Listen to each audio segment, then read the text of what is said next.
Tumbleweed Smith prepared for his first radio newscast on KBST in Big Spring by writing it the night before and hoping that nothing changed in the meantime.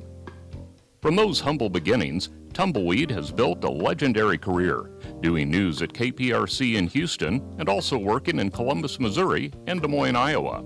Since 1969, he has hosted and produced The Sound of Texas, a 3-minute daily series which has become the most widely syndicated radio feature in the state. While working on the show, Tumbleweed has amassed over 13,000 interviews, programs, videos, and photographs, which will eventually be housed at Baylor University's Texas Collection and Institute for Oral History. For 34 years, Tumbleweed taught classes in broadcasting and speech at the University of Texas of the Permian Basin. During that time, his students won 120 state, national, and international awards. Both the U.S. Congress and Texas Legislature have recognized him for preserving Texas history and folklore.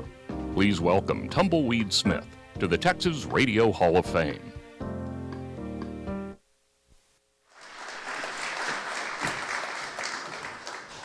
Well, here I am.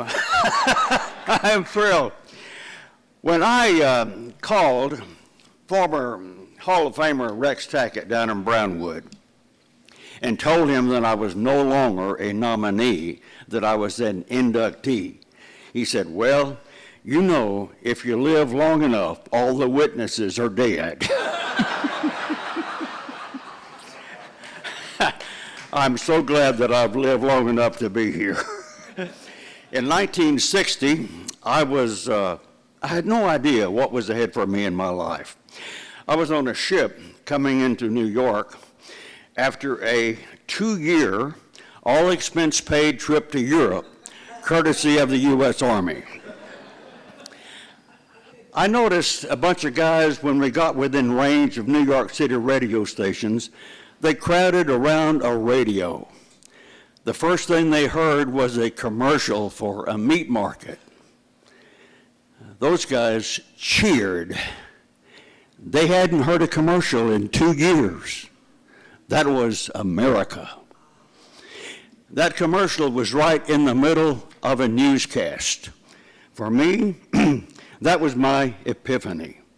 I knew I was going to spend the rest of my life doing the two things that I think represent America, news and advertising. About 3 months after I got off that ship, I was employed in radio, and within a few weeks, I was doing news. I had a good time in news, worked in radio and television news for 9 years. But when I was working for KPRC in Houston, I heard a radio report on the Goodyear blimp, stationed in Spring, Texas. They had the sound of the blimp that went along with it. I said, that is extremely listenable. It's more fun to listen to than the news. At WHO in Des Moines, I interviewed an 11-year-old blind girl. She was so enthusiastic about life. She talked about running and jumping and listening to television. I thought, well, stories about the human spirit are a lot more interesting to listen to than the news. I quit my news job and started a production company doing my radio program, documentaries, and commercials. I thought that was a very big step because it was just something that I had wanted to do for a long time and been thought about. In 1969, I hit the road, traveling Texas, selling my radio program and doing interviews. I went to Terlingua, I went to Jefferson, I went to Luckenbach.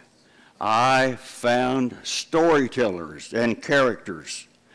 I went to a Rocky Mountain Oyster Festival, had a ball.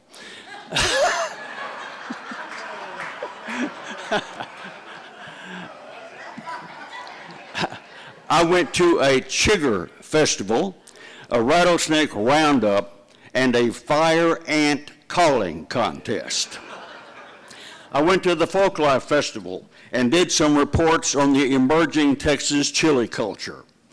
I met people doing interesting things, like a man who had a pet squirrel that he kept in his beard, or a woman who made huge fruitcakes in a cement mixer. When I started my program, I got 5 programs ready and sent it to 65 radio stations along with a brochure. One station bought my program, KZZN in Littlefield. Man, I had a network. KHEM in Big Spring and KZZN in Littlefield. I've done everything in the series, doing the selling, the interviewing, the editing, the production, all of it.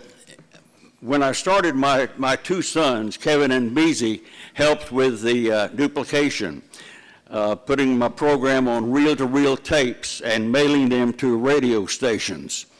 Kevin and Beezy are here today, along with Kevin's wife, Jill. My wife happens to be here today, too. And after 62 years of marriage, she is still with me, and she has supported me all the way. It's been unbelievable. I've been in radio 65 years so far, and have met about 14,000 outstanding Texans. My broadcast journey has not been easy, but I have never called it work. I am thrilled beyond words to be in the Texas Hall of Fame, Texas Radio Hall of Fame. Thank you very much.